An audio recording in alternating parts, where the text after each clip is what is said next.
Assalamualaikum warahmatullahi wabarakatuh.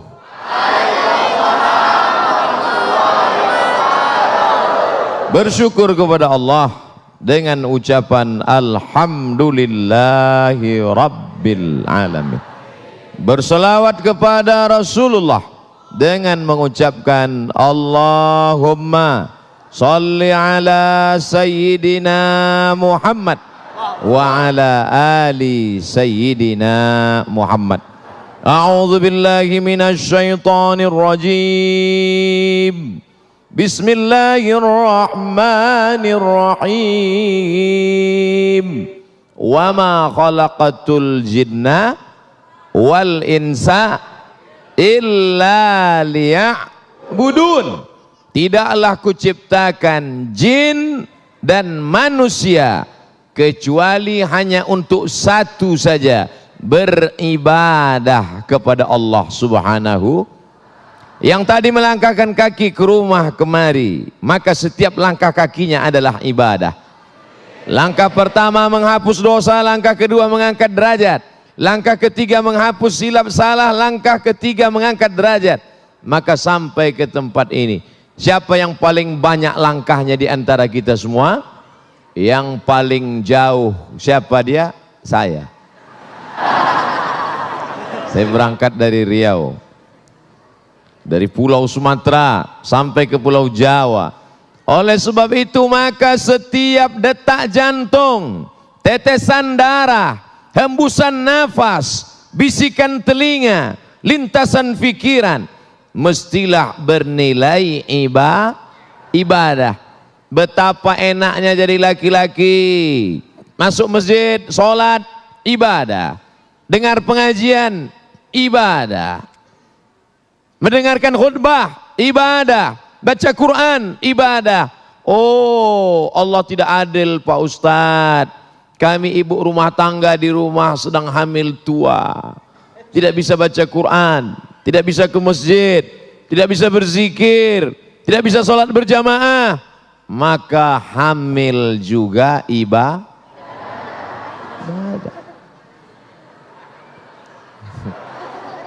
Tidak ada. Loh, Ustadz kok bilang hamil itu ibadah? Anaknya lahir menjadi anak yang somat. Anaknya lahir menjadi anak yang saleh. Kalau ada bapak yang cuman baca Quran, selesai baca Quran stop, berhenti. Tapi ibu punya anak penghafal Quran, meninggal ibu, amal bapak yang tadi rajin baca Quran stop. Tapi ibu yang punya anak buah dari ibadah, maka anaknya lahir hafal Quran. Orang yang hafal Quran satu hari ngulang hafalan 2 juz, maka 1 bulan dia khatam 2 kali, 1 tahun dia khatam 24 kali. Ibu meninggal dunia, pahalanya mengalir. Betul? Lalu bapak yang ibu tinggalkan, dia beribadah. Apa ibadahnya? Menikah sekali lagi. Menikah juga ibadah. Oleh sebab itu anak-anak muda yang belum menikah, menikahlah. Karena nikah adalah ibadah. Tapi jangan penjelasan ini dipelintir. Nanti ada bapak yang nikah diam-diam. Pas istrinya nanya, teganya kamu mas, kenapa nggak ngasih tahu? Adinda, nikah itu ibadah. Maka kalau ibadah nggak boleh ria, harus ikhlas. Nggak ada yang tahu. Ini bertentangan dengan hadis Nabi Muhammad sallallahu alaihi wasallam. Nabi bersabda, "A'linu hadzan nikah." Kalau nikah jangan diam-diam, a'linu, umumkan supaya orang banyak tahu, supaya menjadi syiar. Jangan sampai boncengan laki-laki perempuan menimbulkan fitnah. Kamu bonceng itu siapa? Ini istri saya Pak Ustadz. Kapan kamu menikah? Ustadz enggak kami undang. Kenapa kamu enggak undang saya? Karena waktu nikah kami pakai keyboard tunggal lagu dangdut. Maka acara walimahnya pun ibadah. Karena yang datang waktu itu menerima makanan, menyantap santapan, dan mereka mendoakan, barakallah lakuma wa baraka alaikuma wa jama'a bainakuma, disatukan antara kalian mempelai laki-laki dan mempelai perempuan bi khair. Saat itu tak lagi ada tembok Berlin di antara kalian. Tembok apa maksudnya Pak Ustadz? Ini laki-laki, ini perempuan. Laki-laki perempuan tidak boleh disatukan, karena kalau sampai mereka bersatu akan lahir anak laki-laki dan anak perempuan. Tapi setelah menikah, yang sebelumnya haram dipikirkan, yang sebelumnya haram dilihat, yang sebelumnya haram disentuh, maka setelah itu justru menjadi ibadah. Menikah ibadah, punya anak ibadah. Ini namanya ibadah badan. Melangkahkan kaki, ibadah badan. Menghayunkan tangan, ibadah badan. Menggerakkan mulut, subhanallah, subhanallah, ibadah badan. Membuka kelopak mata, ibadah badan. Berpikir tentang ayat Al-Quran, ibadah badan. Ini semuanya ibadah badan. Insya Allah semua yang hadir malam ini sudah beribadah badan.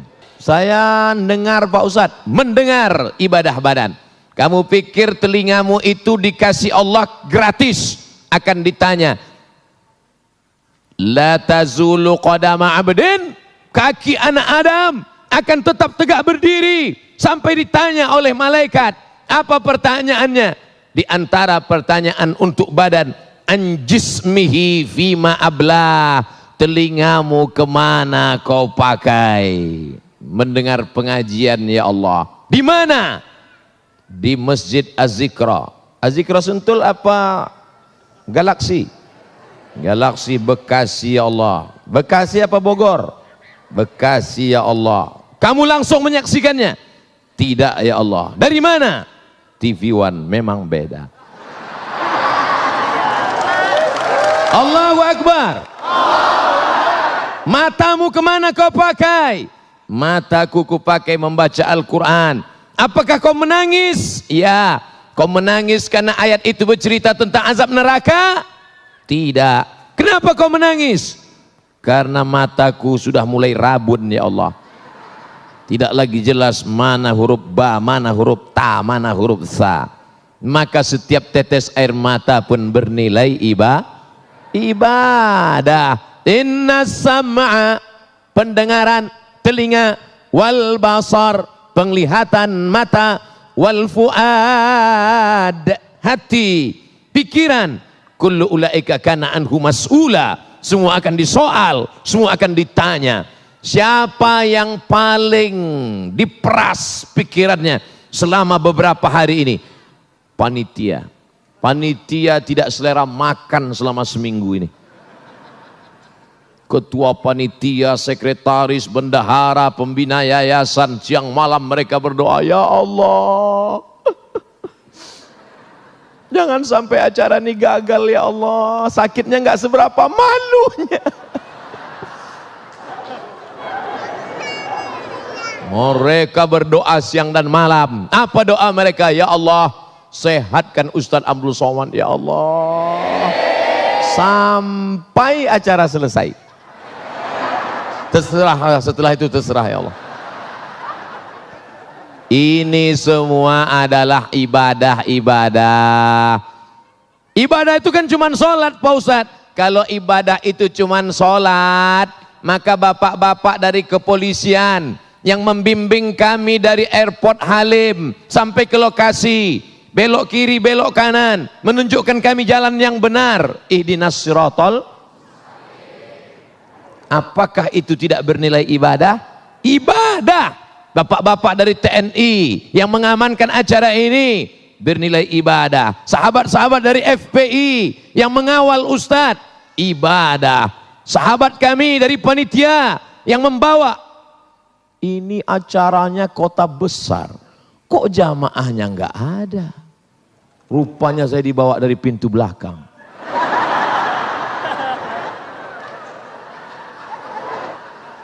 Jamaah di depan sejauh mata memandang, Masya Allah, Tabarakallah. Maka ibadah itu bukan cuman sholat, ibadah bukan cuman baca Quran, ibadah bukan cuman zikir. Yang masuk kantor dari jam 8 pagi sampai jam 4 sore, apakah itu ibadah? Ibadah. Kalaulah pegawai Pemda, pegawai Pemko, pegawai kantor gubernur, pegawai bupati, pegawai wali kota, semuanya menganggap kerjanya di kantor adalah ibadah, maka mereka khusyuk dalam bekerja sebagaimana mereka khusyuk dalam sholat. Betul? Allahu Akbar.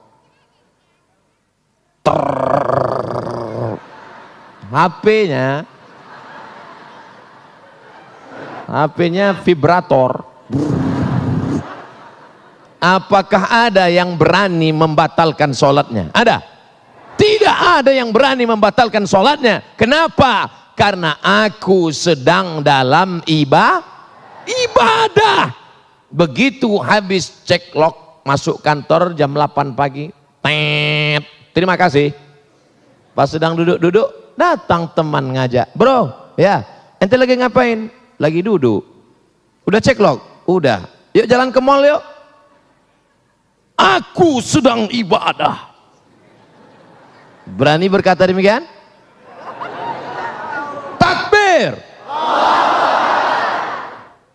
Assalamualaikum. Waalaikumsalam. Ente lagi di mana nih? Lagi di kantor, bro. Ayo kita jalan yuk. Aku sedang ibadah. Ayolah ngopi sebentar aja. Aku yang bayar. Oke. Sebagaimana engkau tidak berani curang dalam sholat, begitu jugalah engkau tidak berani curang di kantor. Kenapa? Karena sholat adalah ibadah dan kantor juga adalah ibadah. Tapi jangan dibalik. Hayya 'alas shalah. Bro, ayo ke Masjid Az-Zikra yuk. Saya sedang ibadah. Jangan dibalik. Ini banyak jamaah yang ngaji tapi pandai interpretasi. Itu azan sudah berkumandang, ayo kita ke masjid. Buat laporan juga ibadah. Ini ibadah mahdoh. Sholat berjamaah di masjid ibadah mahdoh, sedangkan di kantor ibadah ghairu mahdoh. Tidak pure, tidak murni. Dia bukan ibadah, tapi bernilai ibadah. Makan ibadah apa enggak? Semua setuju. Kucing makan, ayam makan, cicak makan. Kenapa makan kita ibadah? Karena sebelum makan kita sebut nama Bismillah. Tadi saya makan di rumah Pak Ketua Pembina Yayasan Az-Zikra. Bismillah. Kalau mau yang agak panjang, Bismillahirrahmanirrahim. Yang lebih panjang, Allahumma barik lana fima razaqtana wa qina adzabannar.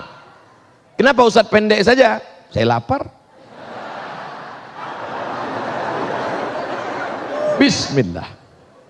Maka makan itu bernilai ibadah. Makanya nanti kalau ada tamu makannya lama. Ente kenapa makan lama? Ya akhi, ini adalah ibadah. Maka ibadah harus khusyuk. Makannya lama, sholatnya cepat. Saudara yang dimuliakan Allah Subhanahu wa taala, apakah tidur ibadah? Ibadah.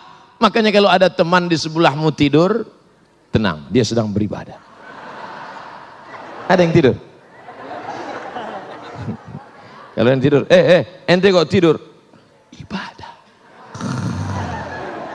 Orang semua habis pengajian, marilah pengajian ini kita tutup dengan membaca doa kafaratul majlis. Subhanakallahumma wa bihamdika asyhadu an la ilaha illa anta astaghfiruka wa atubu ilaik. Ya enggak? Alhamdulillahilladzi ahyana ba'da ma amatana wa ilaihi nusyur. Maka ini semuanya ibadah.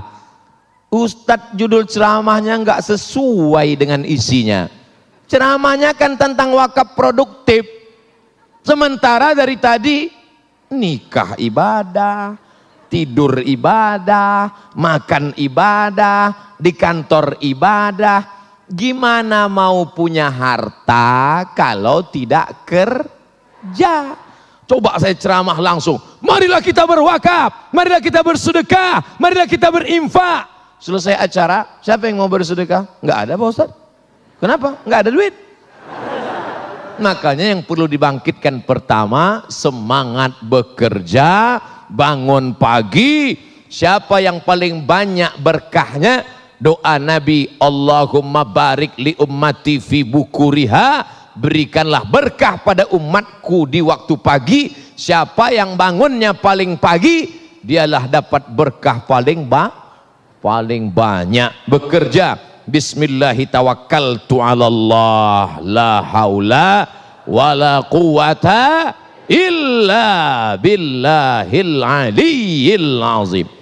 Nah, itu kalau bapak-bapak suaranya tegas. Bismillahirrahmanirrahim. Allah, la haula wala quwata illa billah. Kalau ibu-ibu, wala haula wala quwata illa billahil aliyyil azim. Datang bapak dari belakang.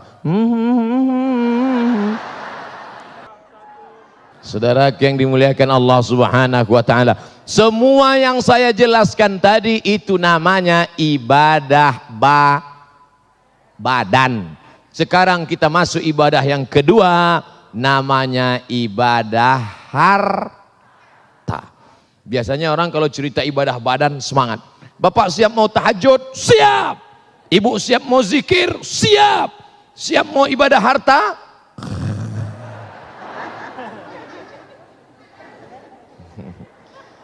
Ustadz kok tiba-tiba ingat ibadah harta Pak Ustadz? Kotak wakaf, kotak sedekah sedang di depan. Yang paling tinggi namanya zakat, bukan zakar. Zakat. Kamu sudah bayar zakat? Saya sudah bayar zakat Pak Ustadz. Tiap tahun? Setiap tahun tidak pernah absen Pak Ustadz. Berapa zakatmu? 2,5 kilo. Itu zakat fitrah bloon. Yang dimaksud ini zakat mal. Mal artinya miring. Mal miring. Makanya dalam Quran ada cara membaca imalah. Bismillahirrahmanirrahim. Tulisannya majroha, tapi bacanya miring. Bismillahirrahmanirrahim. Namanya imalah, mal. Mal artinya miring. Kenapa harta itu dalam bahasa Arab disebut mal? Karena hati kita miring ke harta. Orang Arab menyebutnya mal, orang Barat menyebutnya mall. Ada Masjid Az-Zikra, ada mall. Kira-kira hati kita miring kemana?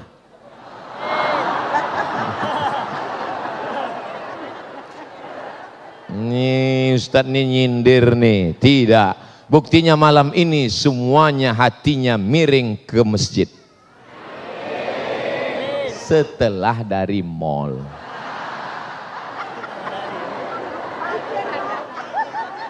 Makanya disebut harta itu mal. Malaya milu mail. Miring. Karena memang hati manusia condong kepada harta. Ada anak gadis kaya, cantik. Ada yang satu lagi miskin biasa saja. Jawab dengan jujur, hati bapak condong kemana? Jangan ada dusta di antara kita. Oleh sebab itu kalau ada orang datang perampok ke rumahnya, perampok itu membawa pisau yang tajam, bertanya, pilih mana, nyawa apa harta? Perampoknya serius kok ketawa. Kalau ada perampok bertanya begitu, ibu jawab dengan ketawa, perampoknya kabur. Kamu pilih nyawa apa harta? Kata dia, ayo kita cabut. Ini orang nyoblos pemilu. Saudaraku yang dimuliakan Allah Subhanahu wa taala, maka siapapun hatinya pasti condong kepada harta. Tapi harta yang kita cari pagi sampai siang, sampai malam. Apakah harta itu akan kita bawa mati? Siapa bilang tidak? Cari pagi, cari siang, cari sore, cari petang, cari malam. Harta itu dikumpul, bisa dibawa mati. Mana buktinya? Yang membeli jam Masjid Az-Zikra, maka di akhirat dia akan mati bawa lampu. Mau mati bawa lampu? Beli lampu. Melihat lampu Az-Zikra, ingat masjid? Masjidil Haram, Masjid Nabawi. Di mana belinya, Pak? Ustadz Somad, saya ingin mati bawa kamera. Pergi ke mall, beli satu kamera, wakafkan ke Masjid Az-Zikra. Kamera ini saya wakafkan untuk merekam semua ceramah pengajian, didokumentasikan yang ada di Az-Zikra. Begitu, wakafkan. Saya tunjuk ini pasti yang punya.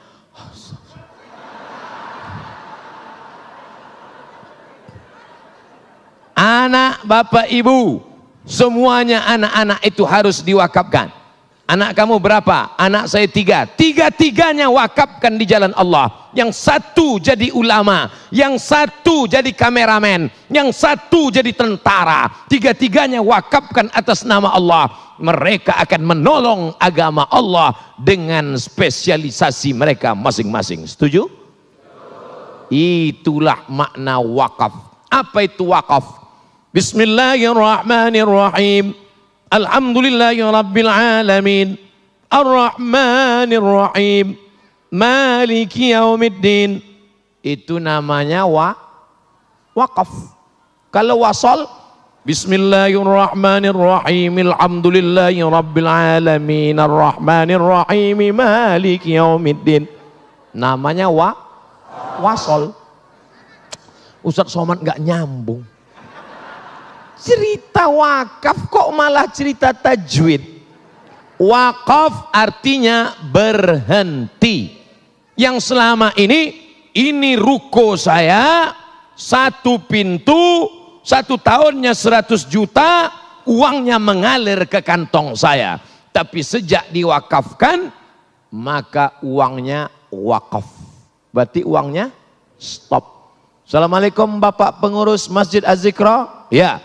Ini ruko saya, 1 pintu. Ya, sejak bulan ini uangnya saya wakafkan. Artinya uangnya stop, tidak lagi masukkan. Orang yang setelah berwakaf doanya lebih khusyuk. Sebelum itu dia doa biasanya. Tapi setelah itu, ya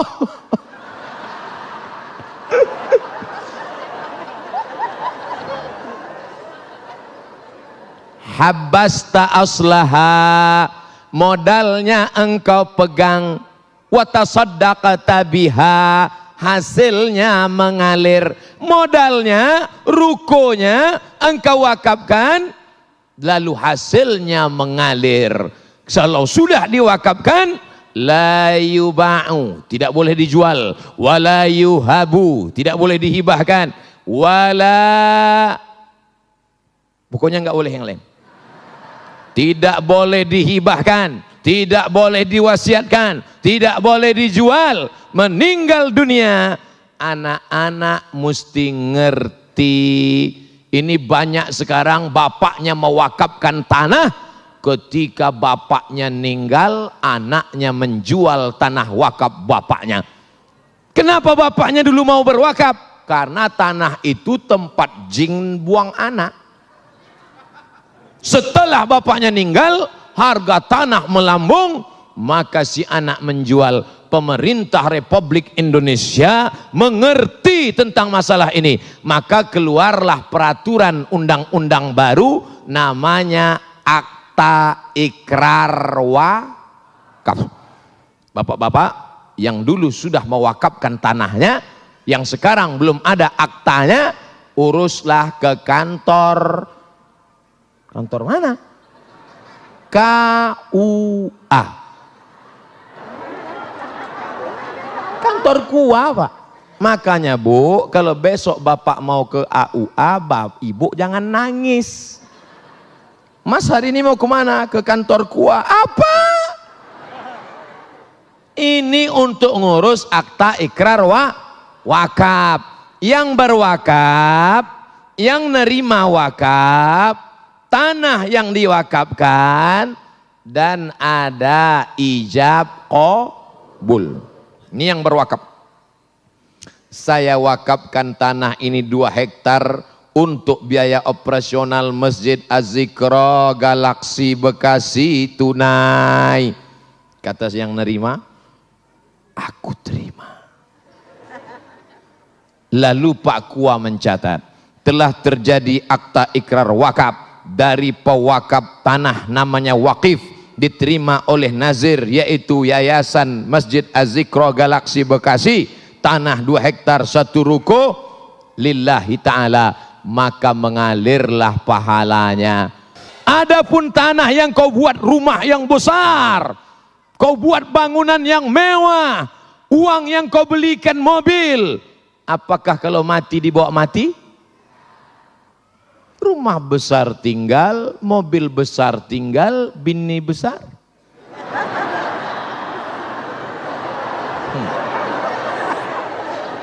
Kau bangun rumah besar, megah, mewah. Itu rumah siapa? Rumah papa.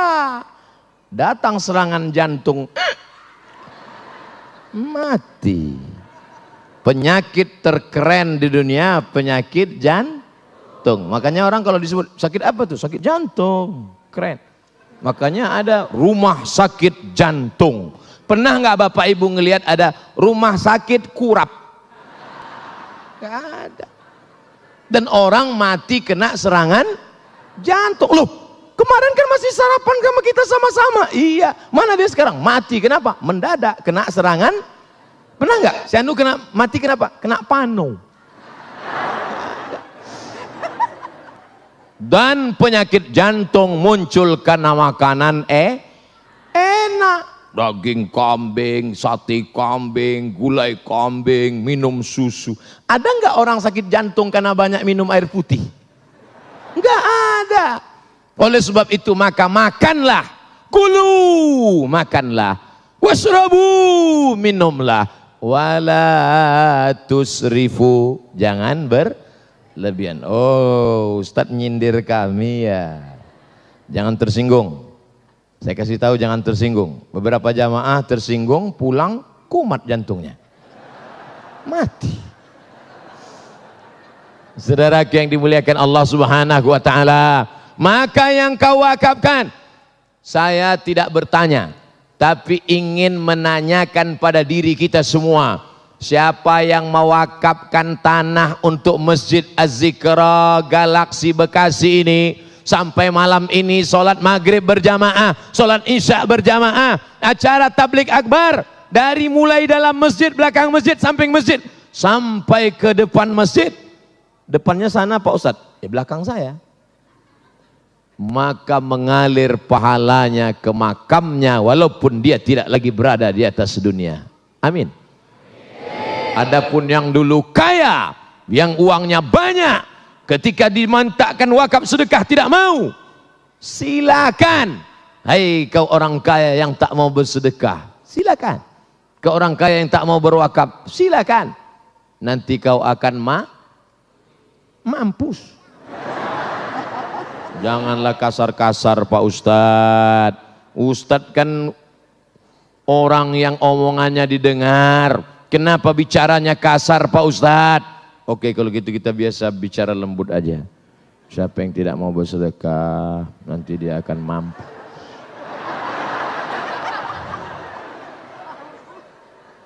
Ustadz, saya masih bingung Pak Ustadz. Apa yang kau bingungkan?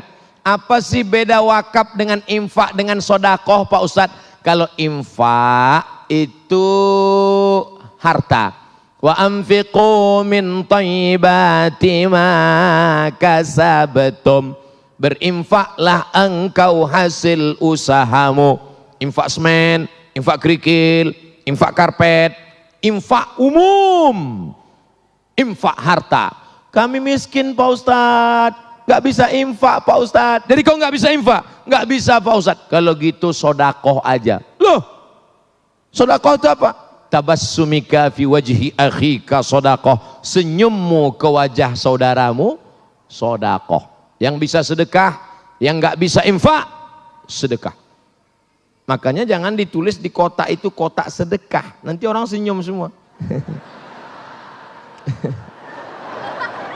Asal lewat kotak. Makanya yang paling tepat ditulis kotak infak. Ini kotak nggak